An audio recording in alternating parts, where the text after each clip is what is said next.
All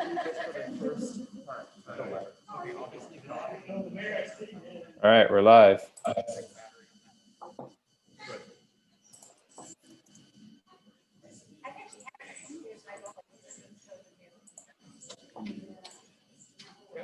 Should I admit people from the waiting room? It's live on YouTube too. You're ready. We should be good here. Can you hear me? This is All right, admitting everybody from the waiting room. Nikki, can you hear me? Chip, we can hear you loud and clear. Good. Admitting everybody.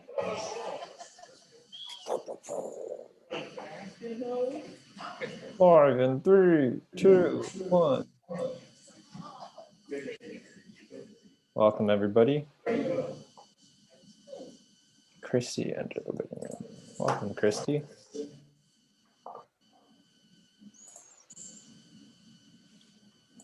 Thank you, everyone who's joining us.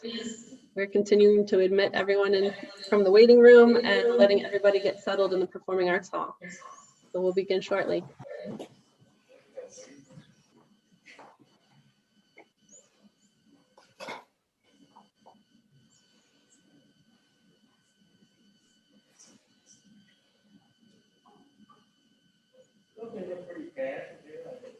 Too bad you see something funny.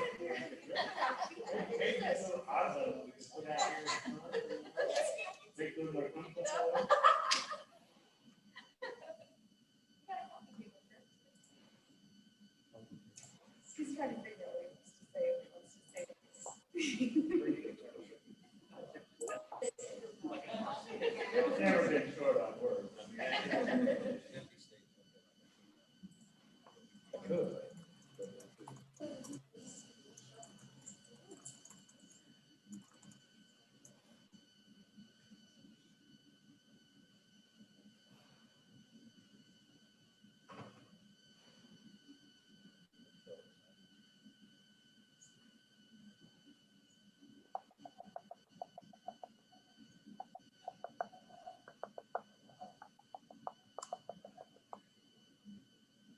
You'll let me know when we're ready.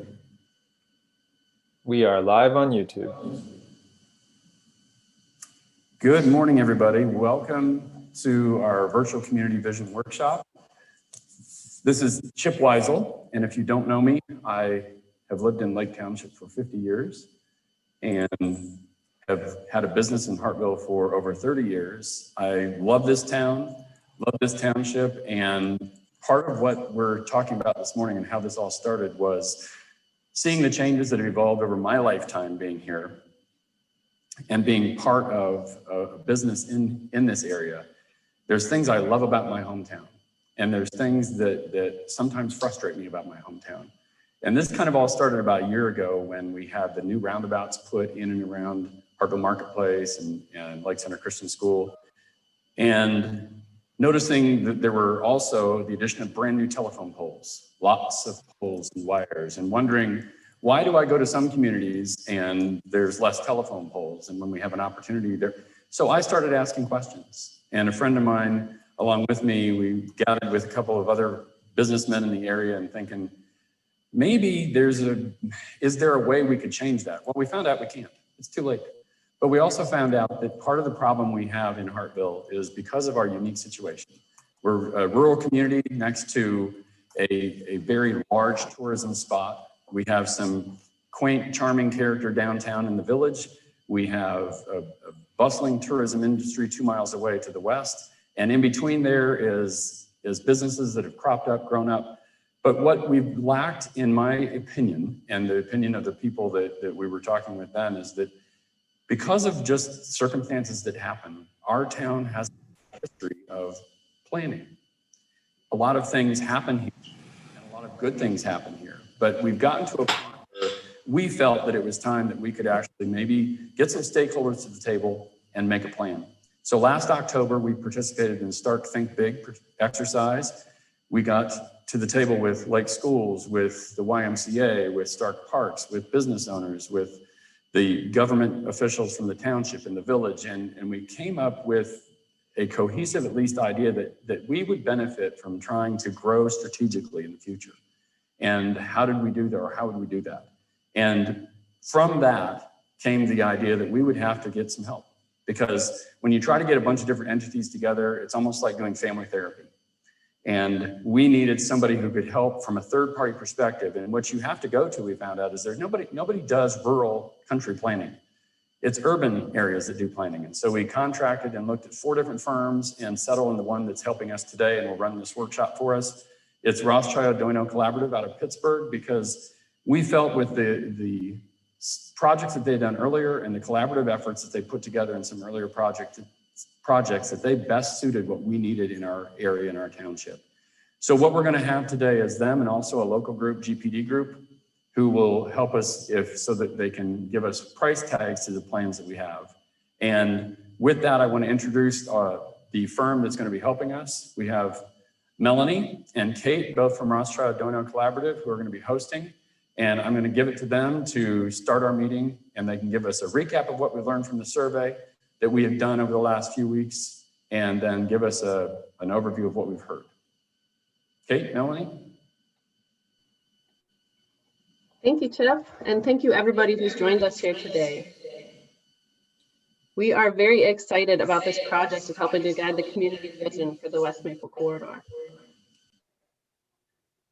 Personally, Hartville also has a special place in my heart. I grew up in Stark County. I spent many summers here and have had many memories with my family along this corridor. So, as with any virtual meeting these days, there are a few housekeeping items we should go over first. Please make sure you stay on mute when you're not speaking, which should be in your lower right-hand corner. Use the camera if you're able. We'd love to see you.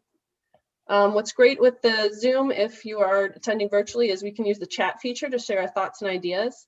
And just so everyone knows, we are recording this meeting and it is currently streaming via YouTube Live. But we are not going to be streaming the breakout groups when we get to that portion, so you'll have a little privacy there. And if you do need any extra help with anything, please let us know in the chat at any time and someone will reach out to you directly. So thanks, Chip, for sharing the background on how we got to this point in the project. We also just wanted to share that really the purpose of what we're doing is to create some design guidelines for the corridor. These guidelines will serve as a roadmap, no pun intended, for future development that aligns with your community's goals. The recommendations are going to have many components, including physical improvements that'll be in and around the corridor, ideas about activating public spaces, and an implementation plan that will identify tools, resources, and even costs so that the community can pursue elements of these guidelines. So here's what you can expect today. Melanie and I are going to give a short presentation so we can share what we've heard so far from the stakeholders in the community survey. We'll also introduce some initial design guideline concepts. After the presentation, we'll move to breakout groups so we can gather your feedback on what we've shared and talk about any new ideas that we haven't considered. In the breakout groups, we'll be asking you to let us know using real or virtual Post-it notes what ideas are exciting to you with the green Post-its, what ideas we should consider or think more about in yellow, and then to use the red to let us know what ideas you think are challenging. We just wanted to let you know this up front so you can keep those questions in mind and even take some notes during the presentation. For those of you in person, you may have gotten some Post-its, or there may be some available in the breakout rooms to help you capture your thoughts. Once we've gathered your input, at the end here, we'll have a dot voting exercise, again, using some virtual dots that we'll share with you. And we want to get your ideas on what improvements to the corridor you'd like to see first. Then we'll come back together as a large group in the Performing Arts Hall and on Zoom, so that a member from each of the breakout groups can share what was discussed at the meeting, and then we can all look at the collective priorities on the same board as we've all gotten a chance to vote. So to get us started, we like to start with the goals for the project, and these were established by the steering committee at the outset of the project. Each of the recommendations in the design guidelines, they'll relate to or support one or more of these goals. So as they're written here, one of the main goals was to enhance and unify the corridor's unique character and quality, to connect amenities and destinations along the corridor with paths and trails that are accessible and welcoming to all, to create a unified experience along the corridor to attract visitors, residents, and businesses to the area, and to create opportunities for collaboration that strengthens the corridor and its neighbors.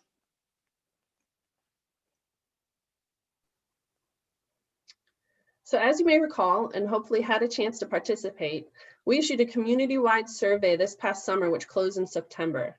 This was during our existing conditions and information gathering stage of the project. And we had 641 respondents, which is great. So you'll see on this page, we asked for zip codes for the respondents and found that the majority of people were within a 10-mile radius of the corridor and were either living or working nearby. We also found that when we asked the current and preferred mode of transportation, that the primary mode of transportation was cars, which was really not a surprise. However, when we did ask about the future travel goals, which you see here in the green, it was pretty clear that there was a desire for a more walkable and bike-friendly way to move about the corridor. We also asked what the primary reasons were to visit the corridor and found that shopping and dining were identified most. And then when we asked what top 3 amenities you would like to see more on the corridor, half of the respondents responded selecting restaurants. There was also, however, a desire to see more recreational amenities along the corridor, which includes sidewalks and paths, parks and playgrounds, a splash park or pool, and even a dog park. Although there was a small percentage who wanted to see more retail, it appeared that there was a general satisfaction with the number of shopping options and that the opportunities and desires were really to grow the restaurant and recreation choices. We also asked, what do you see as the biggest challenges for the corridor? Again, the vehicle focus, walkability, and bike safety were elevated, as well as the lack of cohesive identity or places to gather as a community. Also, these images that you see at the bottom of the page are from our existing conditions analysis. If you're interested in learning more and have not had a chance yet, please visit the hlcd.org website and click on the Engage tab. There, you will find our design sketchbooks for the previous phase of this project and some videos explaining our existing conditions analysis further. So we went over the challenges, but what was also really important at the beginning of the project was to understand the opportunities. So we asked the steering committee and the initial stakeholders, what opportunities do you see for the corridor? Elevated in these discussions was the ability to build upon the existing character, which could attract and connect the community more, which would strengthen that sense of community. To understand the character, we wanted to understand the context within which the corridor sits. We found this map from the Stark County Comprehensive Plan for 2040, which showed Hartville and the corridor positioned at the intersection of multiple current and future proposed land uses.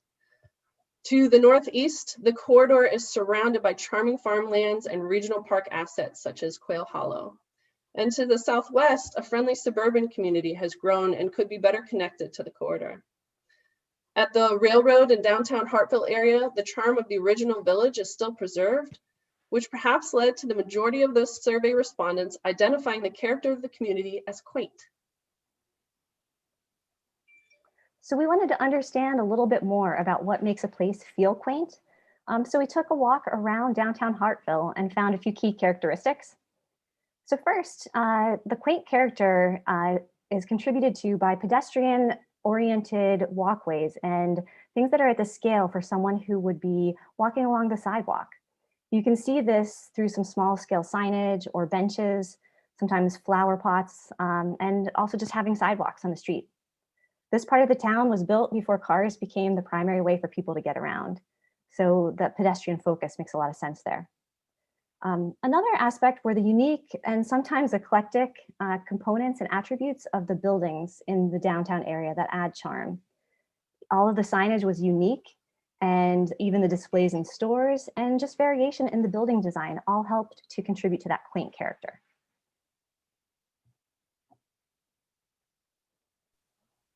So one of the other deep dives we did was to really understand the history of the corridor, how it grew over time and came to be the way that it is right now. And we put together this timeline based on a couple of historic books that were shared with us. And you can see key elements along this timeline, specifically when the railroad connected in 1882, and the skyrocketing growth era that occurred after that, which brought things such as Congress Lake and Quail Hollow to the area. And then most recently, all the work between the school renovations and expanded Hartville hardware, recent improvements to the roadway, and the continued residential growth has all led to Hartville being recognized most recently as the best hometown in 2019. Perhaps one of the most telling pieces of information from the community survey, though, had to do with respondents naming their primary and secondary destinations when visiting the corridor. So to orient you to this map, this is the West Maple corridor. This is the sort of where Prospect Avenue comes in, and this is where Kaufman Avenue comes in, and those two new roundabouts. The circles here represent the number of people who chose these areas for the primary destinations, which are the pink circles, and secondary destinations, which are the blue circles. And the larger the circle, the more people selected the area. So as we think about the physical improvements, we want to support and enhance these activity areas as we consider their character and physical connections along the corridor. So now we're going to talk about some of the design ideas. We're going to be moving back and forth between some site plan diagrams like the one you see here, and some more detailed pictures and sketches with ideas that could be considered throughout the corridor. This diagram is what we call a concept plan, and the different symbols identify potential design opportunities. Building upon what we learned in the survey, we've established the 3 focus areas along the corridor as those centers of activity and community gathering. We'll zoom into each of these areas next. Area 1 is that regional destination at Hartville Hardware, Kitchen, and Marketplace. While primarily a regional destination, people travel from all over the country to visit. There are some opportunities to build upon the great activity already happening on this site by offering new amenities for the community. We'd also like to see how we can draw some of that activity east towards downtown Hartville, bringing some additional shoppers to the local businesses. Area 2 is what we were calling the neighborhood center. It's where all the daily shopping and office needs are collected, but could be better connected to each other and the surrounding residential neighborhoods. Area 3 is what we're calling Hartville Heritage. It's where we can celebrate the rich history and quaint character of the corridor. And we'd like to consider ways that we can draw some of that quaint character west along the corridor to Area 1. The intersections at either end of this stretch of corridor can become gateways or arrival points that tell visitors, hey, we're in Hartville now. And the green lines on this map show streetscape improvements to add sidewalks and landscaping, while the dashed lines, they convey important connections between some of the places and amenities. So a gateway can come in many forms. What we find, though, is that it's an opportunity to represent community identity, either through sculpture, lighting, signage, and landscaping. And at both the east and the west ends of the corridor, there's an opportunity at the key intersections and the roundabout to create a meaningful threshold that welcomes visitors and let them know they've arrived at a special place. You know, the design of these gateways would be an opportunity for collaboration, both with public and private entities, particularly regarding funding, design, and maintenance. But we think it's a great opportunity to really welcome and announce to visitors that they're in Hartville. In the survey, we heard a lot about the lack of connections. There are so many assets, but how can we better connect them to each other? Building upon some of the prior studies and dialogue with key stakeholders, we identified opportunities for multi-purpose paths throughout the community. The solid green lines indicate those streetscape and sidewalk improvements or the extension of sidewalk where it does not exist currently. The purple dots indicate opportunities for on-road paths for cyclists and off-road multi-purpose paths. The solid orange lines are potential paths on private property, while the orange dashed lines indicate that additional path connections could be considered in collaboration with property owners, though they're not intended as a specific route.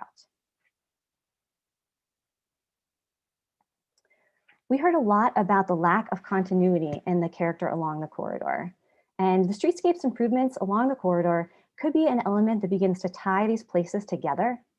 We recognize that the size, speed, and feel of the roadway changes as you move from east to west. So we have recommendations for the streetscape improvements across each of these areas.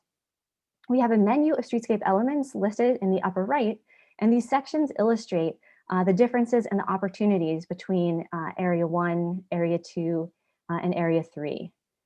These elements that we're showing include some pedestrian scaled lighting, banners, public art, trees, native landscaping, multi-use paths, and sidewalks.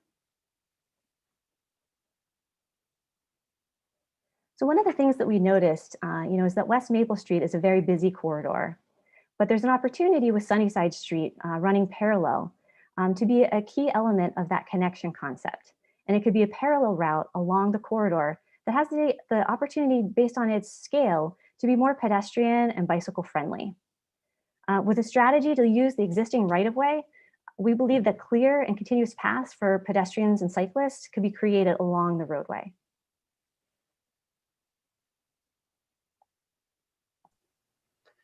So now we're going to go into some of the zoomed in of each of those areas, area 1, 2, and 3. And these are concept plans that, that also sort of go into a little bit more detail. So to orient you, this is the West Maple corridor. This is Prospect that comes through and goes off to Quail Hollow and Congress Lake. And then this is Sunnyside Street that Kate was just talking about, that really comes and connects into Prospect. And you can see we've really got these nodes of where those key connection points could be, and the consideration of emphasizing certain ways in which the community can move throughout these areas. So this area is really about activating open spaces, programming interim uses, and building the market over time. You have the quaint village frontage here along Prospect that starts to pull with the residential to the west. But you also have this very interesting sort of industrial relics here along the railroad that create really unique and interesting spaces. We have a precedent image here, which is from the Ruhr Valley in Germany, where they have used a lot of their old industrial buildings to create park spaces on just really unique outdoor spaces that the community can use that also celebrates that history and heritage. There's also a lot of in-between spaces here, and we think this is a great opportunity to activate those spaces to build generate that activity that will build the market over time. So you can see here a couple images. This is one in Pittsburgh here, City of Play, that just has these different programmed activities that allow people to come to this space a little more often. So with each of these concept plans, we have some 3D sketches to also start to illustrate this a little bit more. Again, these are all concepts, but this is a little bit further looking at activating the gateway. Again, this is the West Maple Street, and this is Prospect that comes around. You've got the HARTVILLE Pantry here, and there's the railroad. So hopefully everybody is a little oriented to where we are.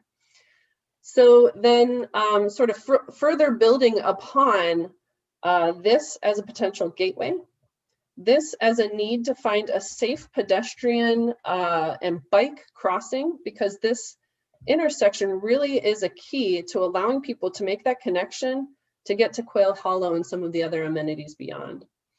We also see an opportunity to better define some street edges and some of those in between spaces to then further provide some activity. And we see, just as some considerations, where there could be an activation with outdoor dining, perhaps next to the pantry. And again, thinking about some of these buildings transitioning over time to spill more active uses out onto the sidewalks. To continue to activate the open space as a concept is something that can actually be utilized in other areas along the corridor as well. This page captures a laundry list of potential uses that would help to strengthen the community and build a market for new development or reinvestment. And you can see down here, there's precedent images along the bottom, which represent the vibrancy of some of these activities.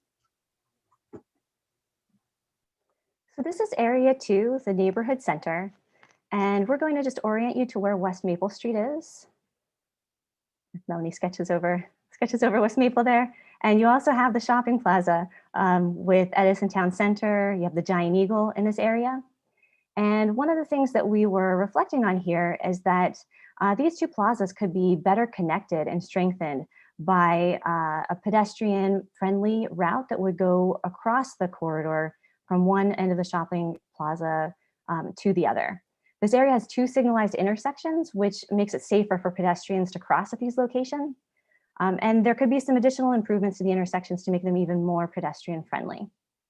The buildings along the corridor have 2 fronts, which you can kind of see in those sort of red bubbles, where we want to make sure that as the buildings face both of those and foster activity on both sides for the internal streets through those shopping plazas, but also to the corridor.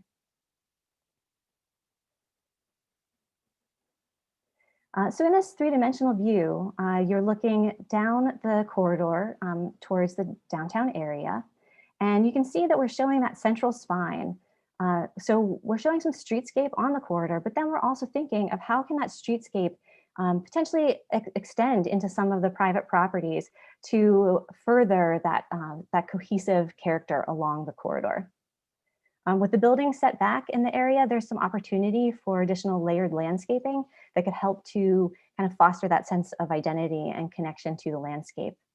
And then, also extending sidewalks to the south of the corridor to connect to those residential neighborhoods, we think is really key and tie into that larger path network. I think that also help to encourage people to walk to this neighborhood center.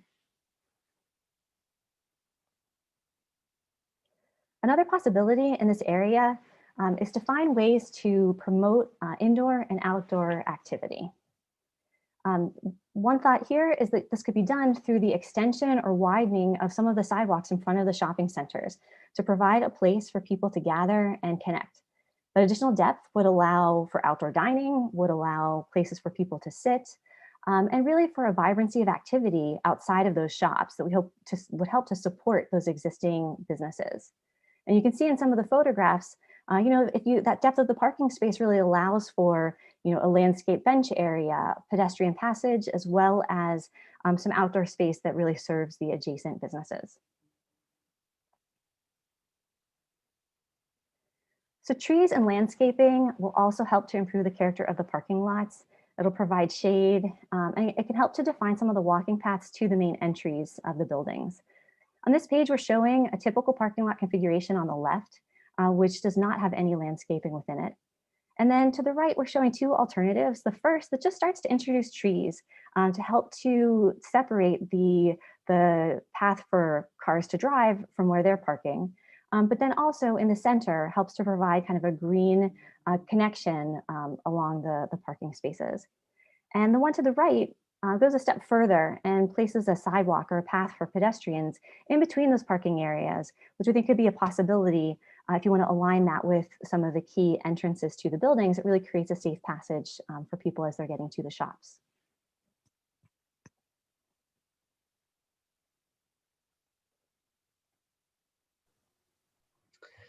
So now we're on to area 1, which is the regional destination with plenty of opportunity and desire to become a community asset and gathering space.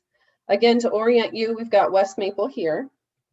And this is the Kaufman Avenue roundabout. And then this is the roundabout that's right in front of HARTVILLE Hardware.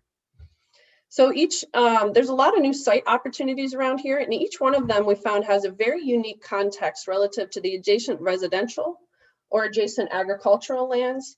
And then again, some of the other residential opportunities and ways to bring people to connect up to the corridor. We also see that a pedestrian focused spine could really create a center in this area and really build upon and connect the different activities with improved streetscape and the potential for some opportunities for public art and community gathering spaces. Again, this is the sort of 3D version of that, and you can see how all of the rhythm and streetscape landscape elements that we're bringing from that village character here can also begin to turn and come down into that connector piece and be celebrated with a focal point and the potential to sort of connect different routes around here and have this be a place where you continue to build that community. Another key aspect is it's a long stretch of road from Market Avenue to the roundabout that is at HARTVILLE Hardware. So we're suggesting the introduction of a pedestrian crossing, which could align with that, that central core give more opportunity to the site across the street, but also give the opportunity for a safe pedestrian crossing there. And in partnership with ODOT and other entities, we think this could be possible.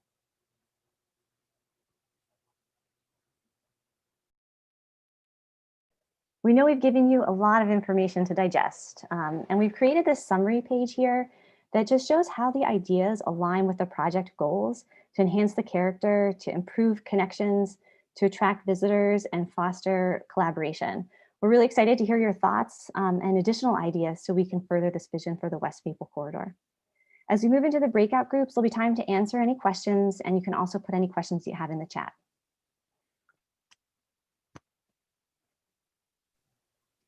So this is a breakout group guide. So we're going to just walk through this with you so everybody is sort of leaving with a clear understanding of what we want you to do next.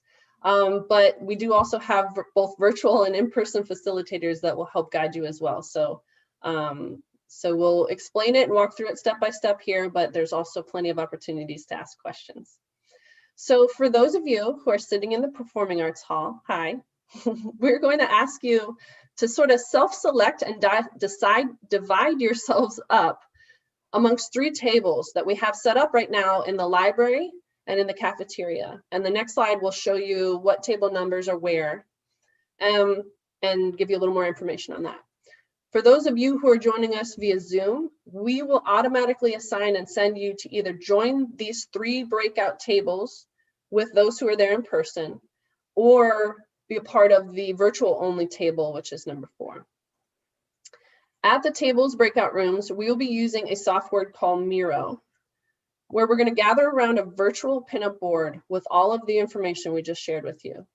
This will be your opportunity to ask questions about anything we may have gone over too quickly, or learn more about something that really interests you. We ask that you also help us to evaluate the ideas we just shared with you by using the Post-it notes that are color-coded based on the level of confidence you have in the area. We'll take turns speaking and using the chat feature to share this feedback, and use those virtual Post-it notes that Kate introduced with the color coding concept, which again, your facilitators will help you with that when we get there. If you do not get a chance to take a turn to speak out loud, we ask that you use the chat function to share your feedback, so we make sure all voices can be heard. That's very important to us today. For those who are there in person, please feel free to use the Post-it notes you have there so to capture your thoughts, so you don't have to wait in line or wait a turn to chat. You can sort of make sure that you just have the full download right there for us, and we will be getting those physical Post-it notes and incorporating them later. In addition to evaluating the ideas, we welcome any new ideas or things you think we may have missed. We are meeting today mid-concept development so that we can get that level of feedback and so that we're crafting this shared vision together. Each table is going to go over all of the different areas, Area 1, Area 2, and Area 3 that we just went through. And we'll also have the overall corridor concepts and larger connections there for you to review as well. At each table, we're going to just ask each table to start with a different focus area, so we make sure at least everybody gets through each area, but you have the ability, once you go over that first area, to really move wherever you want to any of the areas to talk about.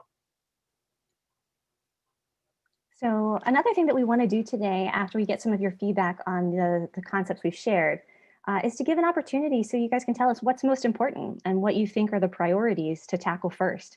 This will really help us to guide the implementation plan, and I think also the work of the steering committee as they look towards ways to begin to implement some of these things in the guidelines. So towards the end of the breakout groups, each of the facilitators and the virtual facilitators will place virtual dots on this Miro board for you. Each person will have 3 dots. 1 dot they'll use to vote on which area needs the most attention. And then the second, they will get 2 dots to let us know which of these recommendations you think would have the biggest impact on the corridor.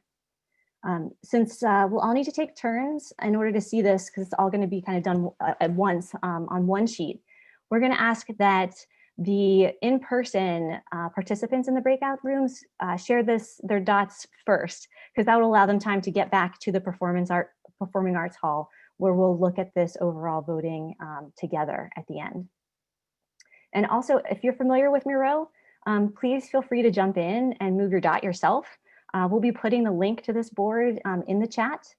And also, if you get whisked away out of the breakout rooms before you had a chance to share, please make sure to put any additional comments in the chat.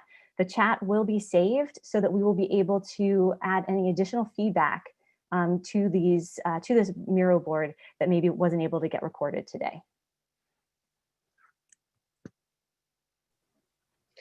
So you can now head to your tables. If you're there in the Performing Arts Hall, we'll begin to send people into the breakout rooms. Again, the live stream is going.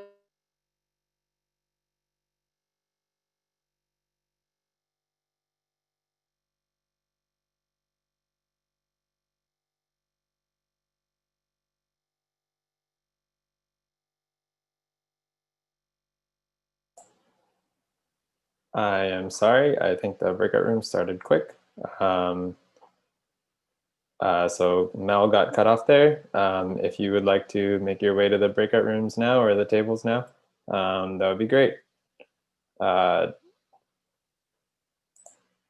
you.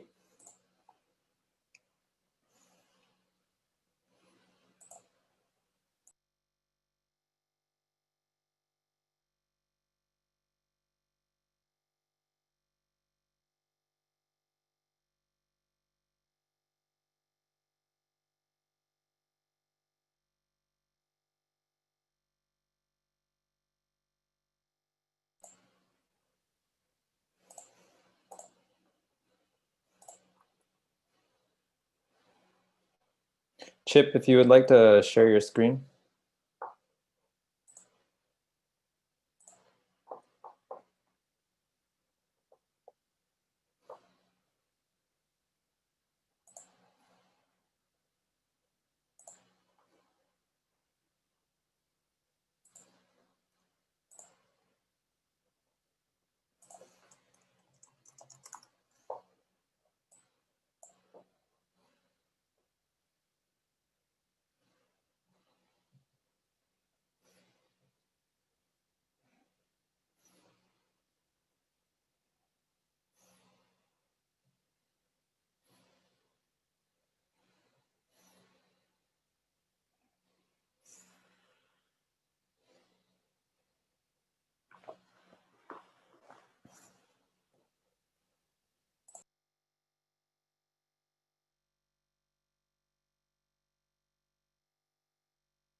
Hi, Peter. We are in breakout rooms, and I'm going to send you to a breakout room right now, all right?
Welcome back, everyone. We hope you had some great conversations. I know my group did. And we had clear consensus, which was wonderful. We'll wait for everybody to arrive. Those who were actually sitting at the tables are walking right now back to the Performing Arts Hall. So if you can see that screen when we start to see them arrive, I think Chip will let us know. Maybe we can chat in the Miro board link again if it's not still in there. Oh, it's still in there. So if you did not get a chance to do your dot, now is a good time to just finish up that dot voting. And hopefully each table was able to identify a person who can report out, because we're going to take 2 to 3 minutes per table and hear from that person to understand what was the general conversation and consensus, so that we can get a shared understanding of what those other conversations were. Because ultimately we're building a shared vision here that should represent this community. So your feedback is extremely important in regards to that. I guess while we're waiting for everyone else, it was a very good discussion. I think it's good to not only talk about advancement, but about who we are as a community and what do we want to become. And so it was good overall. Thank you, Adam. That's great to hear.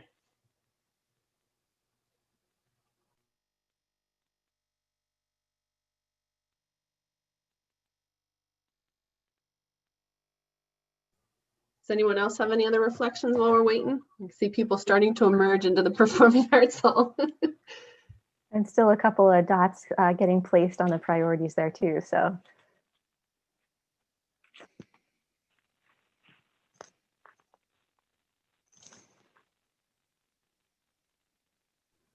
We really appreciate everybody spending their time with us today. This has been a very meaningful dialogue.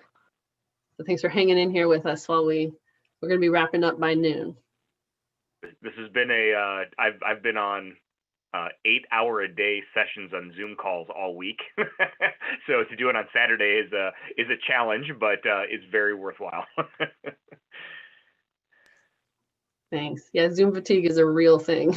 It is. Let me tell you, some of the meetings we're in, they never end. Yeah. Always back to back too.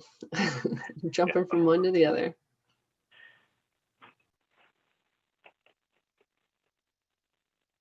Has that, as we're waiting for everyone, just as a complete side note, has it altered your world quite a bit, where you think you're going to continue virtual sessions into the future? Because it has for my business. We believe our travel is going to be down probably 75%. Yeah, that's a great question. Typically, we would be in a giant this Performing Arts Hall all together. We have come up with, between the community survey and the ability to be virtual and in person, some really different ways to do community engagement. And that survey, having the 641 respondents, was an incredible way to get feedback that we may or may not have thought of that before, but now that we have these new tools, I think it really allows us to hear everyone in the community a little more clearly, to have all these different options. So we're excited about what that means, at least for these types of community processes. Yeah, hopefully it means more consistent feedback to make better decisions in the future. Yeah. Melanie? And craft our worlds together. Yeah, was that you, Chip? Yes, we're back in Performing Arts Hall. Excellent. So as I mentioned, hopefully everyone has selected somebody in their table to report out. So what we'd like to do is first go table by table and ask that representative of each table to give us just a 2 to 3 minute quick summary of what the conversation was, and so that everybody can understand sort of where was the sense of the exciting ideas or things that should be considered, or any new ideas that might have come about. So, and Chip, you're table number 1, so you gotta. Can you hear me on this mic? Corey, you have this mic going? Okay. I'm gonna mute your laptop, and then it shouldn't have the reverb. Okay. So try it now. We cannot hear you if you're talking. So I'm not sure if the mic is still connected into the laptop. I will come off of mute, or no, I don't have to ask to unmute.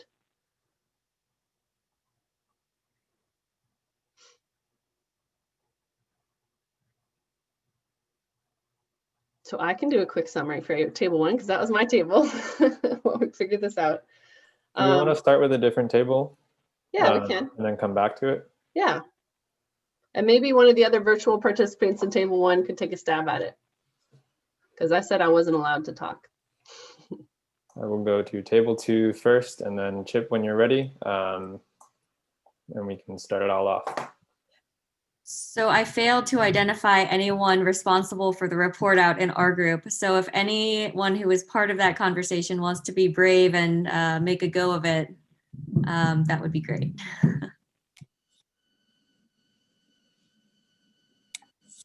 Or else I'll call on Adam. Yeah, so I can share my thoughts, and I would encourage anyone to chime in and make any comments that are contrary to what I share then. So I think overall, and it's hard for me to see the screen at the moment, but overall we tended to gravitate towards the sense of culture and community to make sure that we're representing any changes that are still reflective of who we are as a community. And so what that immediately means is a lot of aesthetic changes. I think the votes that came in gravitated towards the landscape and the streetscape side of it, and then as well as the community aspect of parks and accessibility. So that's where most of what our conversation went to. We actually, as a group, and I would probably move some of this as well, divested down to a totally different aspect of what do we do to attract business and street traffic and people. But what it really meant was that we wanted to focus on aesthetics, and I think that's the quick summary.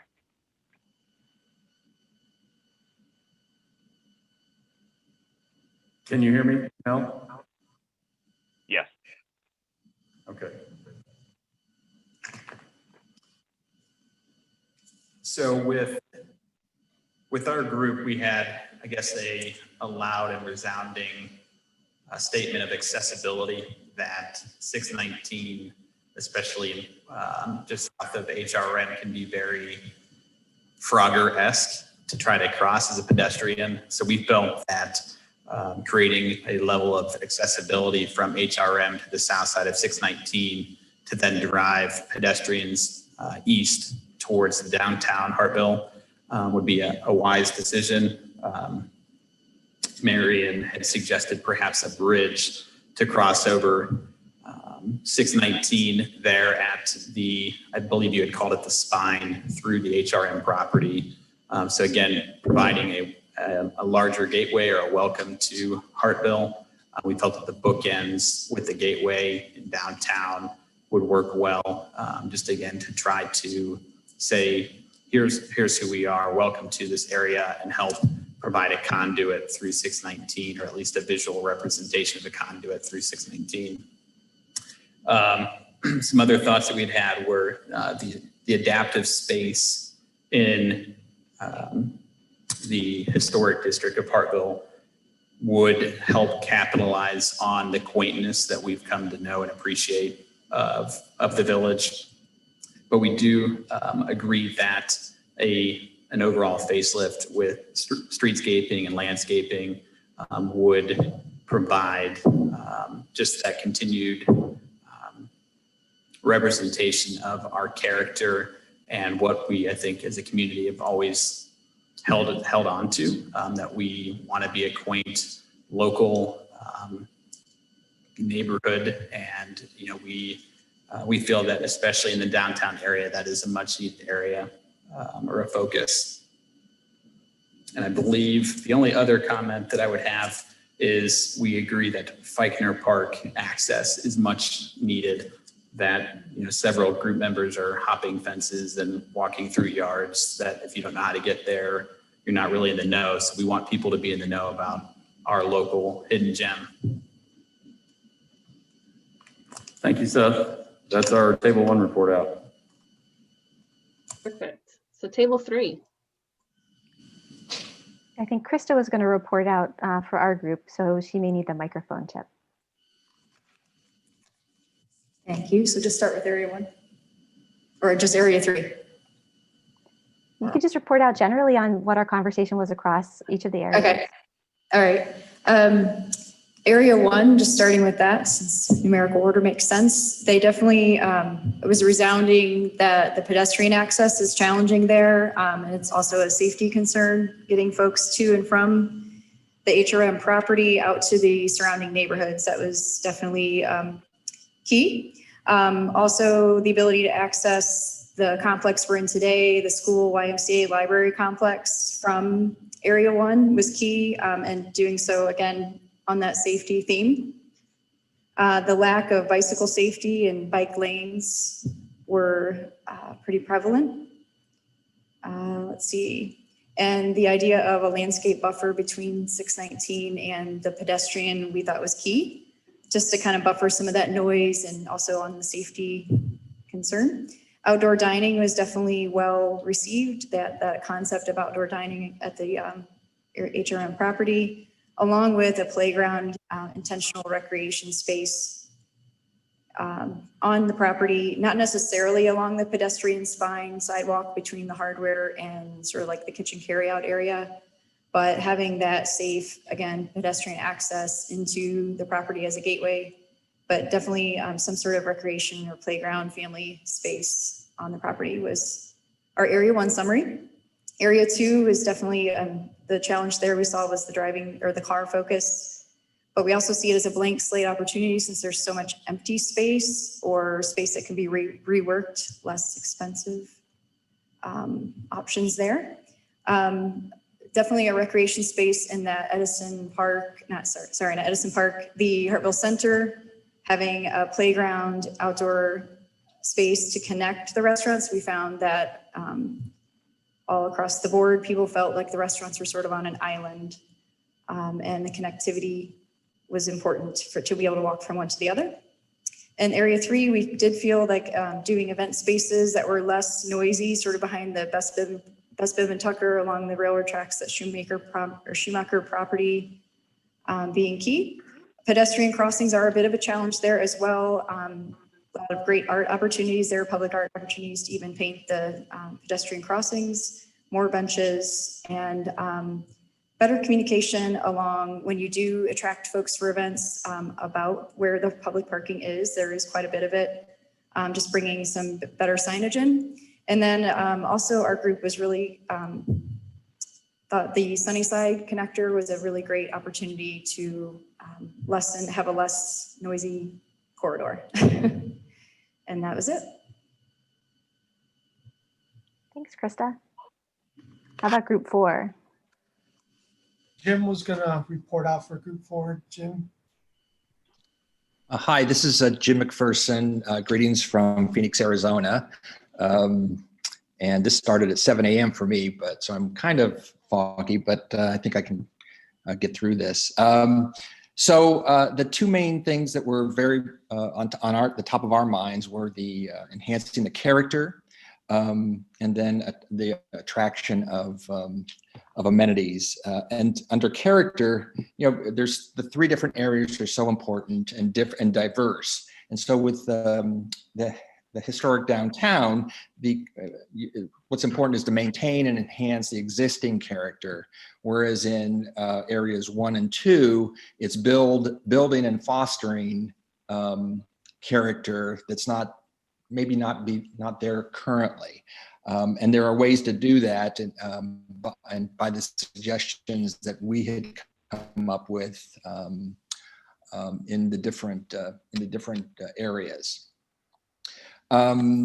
Each presents unique challenges, but each presents unique opportunities. And we all felt that the needs of the downtown core were different. And one of the examples of the issues that was of concern was the need for organized parking, so more people can come down to downtown, know that there's a place to park, and then walk around and be a part of the activities that are there that are unique for the downtown core. And then for the areas 1 and 2, make them more physically attractive through the suggestions that again, we provided, over and above what's there now, and more on the kind of the event, the major events can happen there. I think in area 2 and maybe area 1, the idea of a seasonal activity, especially in the wintertime, like a major ice rink and community,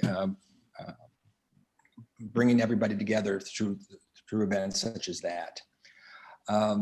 Gateways were important, and the gateway that is on the west side of town and is different than the gateway that should be in the downtown core, but they can be unifying. And then I think the other major point, and please, if my committee or my group can chime in, is that the walkability piece of area 1 is more difficult because they're, it's more spread out.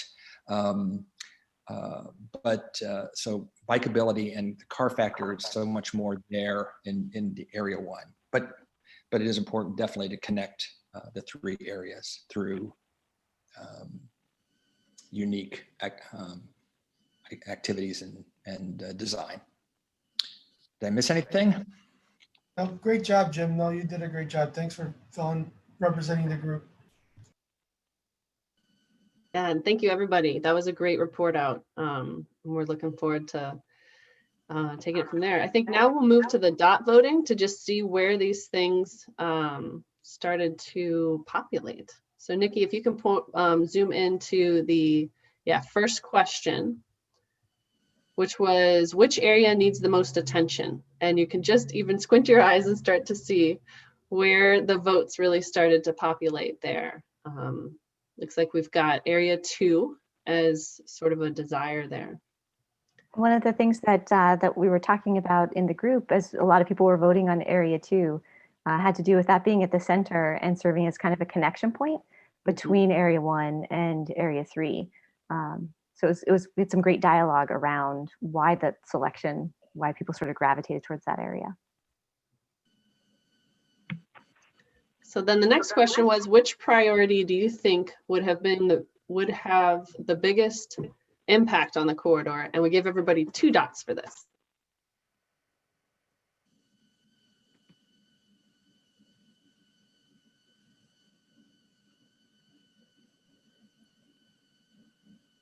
I have to say, I think some of our dots may be behind some of the sketchbook pages, because I think that there may be some more dots. But it looks to me like a lot of folks were focused on those connections and the character as being 2 of the biggest areas for voting within each of those categories. And we had some folks who were interested in Sunnyside. I know in our group there were quite a few votes for the promoting the indoor and outdoor activities, as well as the corridor continuity.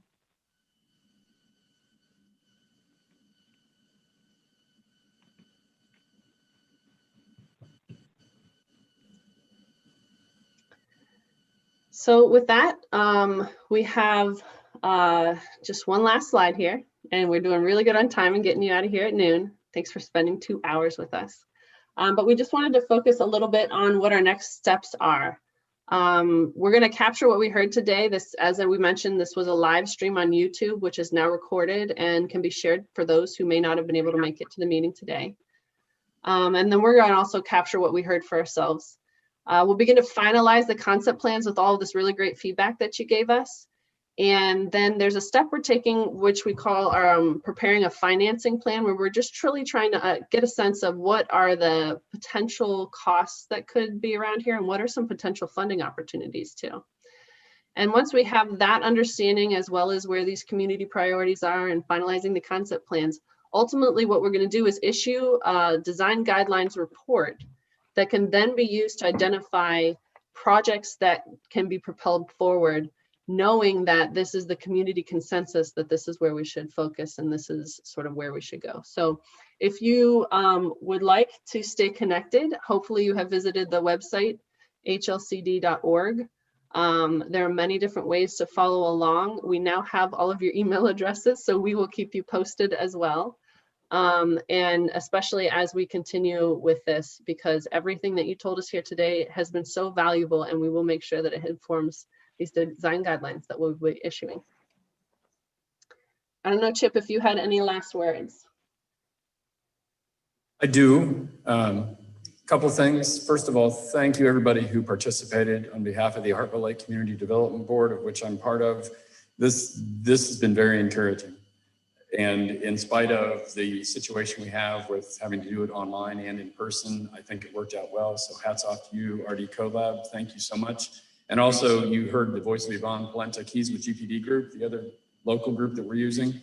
And so thank you both firms and for all of you who participated. We very much appreciate it. And we're so unorganized that we don't really have a way to sign up for information because we are a local group. We've never done this before. This is organically coming out of your community for the good of this town, in this village, and this township. So we'll work on that. In the meantime, we have a Facebook page and an email list if you gave that already. So feel free to private message me. If you want to stay in contact, we'll get a way to sign up in the near future.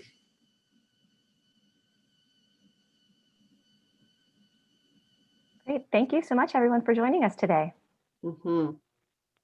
Thank you. Have a great weekend. Thank you. Thank you. Appreciate it. Thanks, everybody.